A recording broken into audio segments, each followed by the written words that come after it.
दुनिया में एक शख्स ऐसा भी है जिसे एक जुर्म में कुल 8,650 सालों की सजा सुनाई गई है। यह आमतौर पर दी जाने वाली आजीवन कारावास की सजा के बराबर है। इस शख्स ने 1000 गर्लफ्रेंड भी रखी थी, मगर क्या यही बना इसकी सजा का कारण? जानना है तो देखिए रिपोर्ट।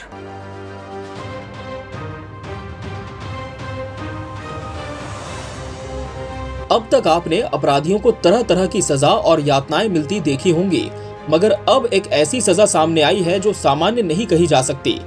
तुर्की के एक धार्मिक नेता के नाम से मशहूर अदनान ओक्तार को एक मामले में वहां की अदालत ने कुल 8,658 साल की सजा सुनाई है।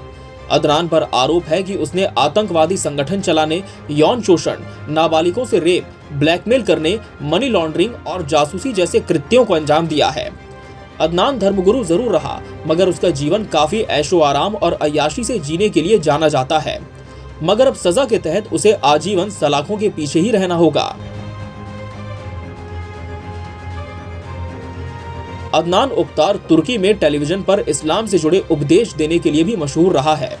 अब उसके गुनाहों का पर्दाफाश होने के बाद इस्तांबुल की अदालत ने उसे 8,658 साल की जेल की सजा सुनाई है। ये इतिहास की सबसे लंबी सजाओं में से एक है। वो इन दिनों एक ऑनलाइन टीवी चैनल पर इस्लामिक उपदेश देता था। अदनान और उसके साथियों के खिलाफ पहला फैसला जनवरी 2021 में आया था, लेकिन एक ऊपरी अदालत ने इसे खारिज कर दिया था।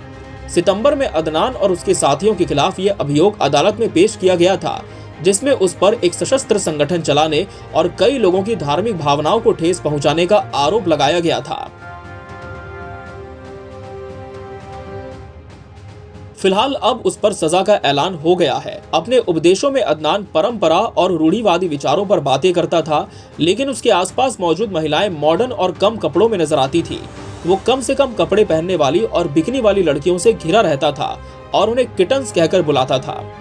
66 साल का अदनान खुद भी मॉडर्न ड्रेस पहनता था। वो अक्सर पार्टियां करता और देश विदेश की हस्तियों को अपने प्रोग्राम में बुलाता था।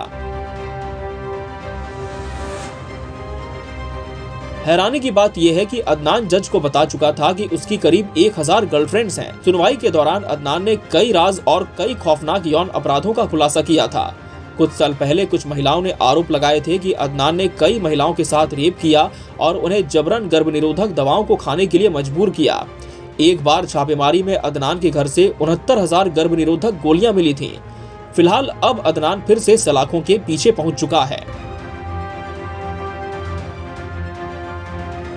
Bureau report, KBC news.